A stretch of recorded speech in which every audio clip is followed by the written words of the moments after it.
আসসালামু আলাইকুম। সংবাদে আপনাদের সবাইকে স্বাগত জানাচ্ছি। আমি ফিরোজ তোহা। শুরুতেই আরবে কেবলস সংবাদ শিরোনাম।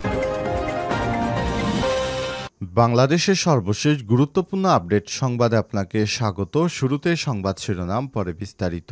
শুরুতে জানাবো, ফ্যাসিবাদ বিরোধী প্ল্যাটফর্ম ঐক্যের উদ্যোগ নিতে হবে বললেন ডক্টর ইউনূসকে। ভোট নেই, কথা বলার অধিকার নেই, প্রতিবাদ করার ভাষা নেই, সবকিছু একতরফা, সবকিছু মিথ্যাচার। 15.5 বছর আওয়ামী লীগ সরকারের দুঃশাসনের চেহারাটা একেবারেই সবার কাছে উন্মেচিত হয়ে থাকে। ফ্যাসিবাদের নগ্নরূপ প্রকাশ পেতে শুরু করে। এরপর জানাবো, যে কোনো মূল্যে ঐক্য ধরে রাখতে হবে বললেন তারেক রহমান। বিএনপির ভারপ্রাপ্ত চেয়ারম্যান তারেক রহমান বলেছেন, যে ঐক্য নিয়ে স্বৈরাচারকে বিদায় করেছি, আসুন যে কোনো মূল্যে আমরা ঐক্য ধরে রাখি। ঐক্য ধরে রেখে জনগণের প্রত্যাশিত গণতন্ত্র প্রতিষ্ঠা করব। তারেক রহমান বলেছেন, আমাদের রাজনৈতিক দলগুলোর মধ্যে ভিন্নমত থাকতেই পারে, তবে সমস্যা সৃষ্টি হলে আলোচনায় বসব, যে কোনো মূল্যে ঐক্য ধরে রাখতে হবে।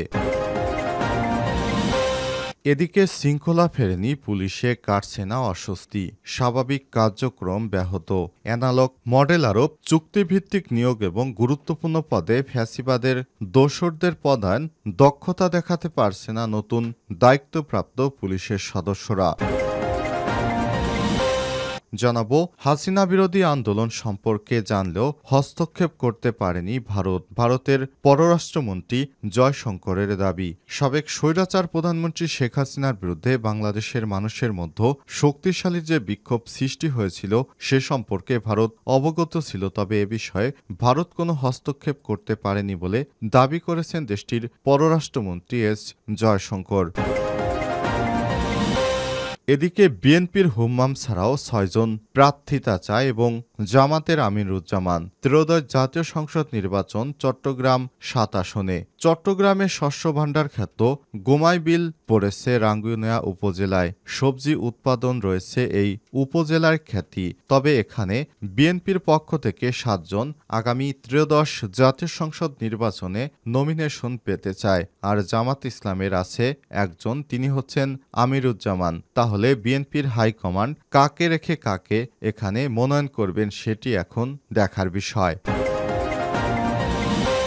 এবং সর্বশেষ জানাবো, যুদ্ধবিরতি ভেঙে এবার লেবাননে হামলা চালালো দখলদার ইসরায়েল বাহিনী, নিহত 8। যুদ্ধবিরতি লঙ্ঘন করে এবার লেবাননে হামলা শুরু করেছে দখলদার ইসরায়েলি বাহিনী। লেবাননের দক্ষিণ অঞ্চলের বিভিন্ন এলাকায় ইসরায়েলের বিমান হামলা ও গোলা বর্ষণে 2টি শিশুসহ অন্তত 8 জন নিহত হয়েছে। প্রিয় দর্শক, 1 বছর ধরে ইসরায়েলি বাহিনী ও লেবাননের সশস্ত্র গোষ্ঠী হিজবুল্লাহর পাল্টাপাল্টি হামলার পর যুক্তরাষ্ট্র ফ্রান্সের মধ্যস্থতায় গত নভেম্বরে যুদ্ধবিরতি কার্যকর হয়। এরপর প্রথমবারের মতো দেশটিতে আবারও হামলা চালাচ্ছে দখলদার ইসরায়েলি বাহিনী। প্রিয় দর্শক, এতক্ষণ শুনছিলেন সংবাদ শিরোনাম, এবারে বিস্তারিত।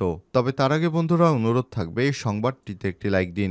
এই চ্যানেলে আপনি নতুন হয়ে থাকলে আমাদের সংবাদটি দেখতে দেখতে চ্যানেলটি সাবস্ক্রাইব করে রাখুন। কমেন্ট করে বন্ধুরা আপনার মূল্যবান মতামত জানিয়ে দিন আপনি বিশ্বের কোন দেশ থেকে বা বাংলাদেশের কোন স্থান থেকে আমাদের সংবাদটি দেখছেন এবং শুনছেন। এবারে বিস্তারিত। ফ্যাসিবাদ বিরোধী প্ল্যাটফর্ম ঐক্যের উদ্যোগ নিতে হবে বললেন ডক্টর ইউনূস। ভোট নেই, কথা বলার অধিকার নেই, প্রতিবাদ করার ভাষা নেই, সবকিছু একতরফা, সবকিছু মিথ্যাচার। 15.5 বছর আওয়ামী লীগ সরকারের দুঃশাসনের চেহারাটা এভাবেই সবার সামনে উন্মেচিত হয়ে থাকে। ফ্যাসিবাদের নগ্নরূপ প্রকাশ পেতে শুরু করে। রাজনৈতিক দলগুলো নানানভাবে শেখ হাসিনার ভাষণ, জুলুম নিপীড়নের বিরুদ্ধে সোচ্চার হলেও তার বিভিন্ন বাহিনী ও দলীয় গুন্ডাপান্ডা ও দমন পীড়নের মাধ্যমে তাদের কণ্ঠ রোধ করে দেয়া হয়। সব অন্যায়ের যবনিকাপাত ঘটে এখন এই সময়ে। জুলাই আন্দোলনে নিরস্ত্র ছাত্র জনতা রক্তের উপর দিয়ে জোর করে ক্ষমতায় থাকার চেষ্টা করেও তা না পেরে শেষ তক দেশ ছেড়ে পালিয়ে যায় হাসিনা। 5ই আগস্টের শেখ হাসিনার পতনের মধ্য দিয়ে আওয়ামী লীগের দুঃশাসনের অবসান ঘটে। গণ অভ্যুত্থান পক্ষের রাজনৈতিক শক্তি ও ছাত্র জনতার অকুণ্ঠ সমর্থন দিয়ে একটি ভঙ্গুর রাষ্ট্রের দায়িত্ব নেয় নোবেল বিজয়ী অর্থনীতিবিদ ডক্টর মোহাম্মদ ইউনূস এবং তার উপদেষ্টা পরিষদ। ৫ই আগস্টে শেখ হাসিনার তথা আওয়ামী লীগের পতনের পরই হাসিনা পুত্র সজীব ওয়াজেদ জয় এক বার্তায় বলেছিলেন, এখন আর আমার মায়ের কোনো দায়িত্ব নেই। আওয়ামী লীগের লোকজনের কি হবে কি হবে না সেটা তাদের বিষয়। এমনভাবে পরাজয়ের পর দলটির কোনো নেতা তো দূরের কথা, একজন সমর্থকও ভাবেনি পতনের ৭ মাসের মাথায় এসে রাজনৈতিক অঙ্গনে তাদের নিয়ে কেউ আলোচনা করবে। কিন্তু বাস্তবতা হচ্ছে কেউ কেউ গর্ত থেকে মুখ উঁচিয়ে শব্দ করার চেষ্টা করছেন। অপরদিকে রাজনৈতিক স্বার্থে ফ্যাসিবাদ বিরোধী আন্দোলন থাকা দলের কেউ কেউ কায়দা কানুন করে কিভাবে আওয়ামী লীগকে নির্বাচনে আনা যায় তা নিয়ে একটু আধটু বলার চেষ্টা করছেন। এতে করে রাজনৈতিকভাবে ফেরার সুযোগ বা রাস্তা খুঁজতে শুরু করেছে আওয়ামী লীগ। যে কোনো মূল্যে ঐক্য ধরে রাখতে হবে তারেক রহমান। বিএনপির ভারপ্রাপ্ত চেয়ারম্যান তারেক রহমান বলেছেন, ফ্যাসিস্ট সরকার ফেরত আসার চেষ্টা করছে, তাই সমস্ত রাজনৈতিক দলকে যে কোনো মূল্যে ঐক্য ধরে রাখতে হবে। ঐক্য ধরে না রাখলে আমাদের অস্তিত্বই বিলীন করে দিবে আবারও ফ্যাসিস্ট। সুতরাং যে যার মতো মত পদে থাকতেই পারে সেটি তাদের ভিন্ন কথা, কিন্তু জাতীয় স্বার্থে সবাই একমত থাকতে হবে। শনিবার রাজধানীর ১২ দলীয় জোট আয়োজিত এক মাহফিলে সব কথা বলেন তারেক রহমান। আমাদের রাজনৈতিক দলগুলোর মধ্যে ভিন্ন মত থাকতেই পারে, তবে সমস্যা সৃষ্টি হলে আলোচনায় বসবো। যে কোনো মূল্যে ঐক্য ধরে রাখতে হবে, যাতে করে পতিত স্বৈরাচার শক্তি আমাদের কাঁধে চেপে বসতে না পারে। আদর্শ ভিন্ন হলেও আমরা দেশ এবং দেশের মানুষের জন্য এক। তিনি আরো বলেছেন, এক উদ্ভূত পরিস্থিতি সৃষ্টি হয়েছে, সংস্কার ও নির্বাচনকে মুখোমুখি দাঁড় করানো হচ্ছে। গণতন্ত্র হচ্ছে নির্ভয়ে নির্বাচন করা, অথচ এটিকে সংস্কারের মুখোমুখি করা হচ্ছে। অনেকেই বলেন সংস্কারের আগে নির্বাচন হবে না। সংস্কার তো শেষ হয় না, এটি চলমান প্রক্রিয়া। ২ বছর আগে স্বৈরাচার রক্তচক্ষুকে উপেক্ষা করে আমরা রাষ্ট্র কাঠামো মেরামতের ৩১ দফা দিয়েছি। বিএনপির মূল লক্ষ্য দেশ এবং দেশের জনগণের কাজ করা।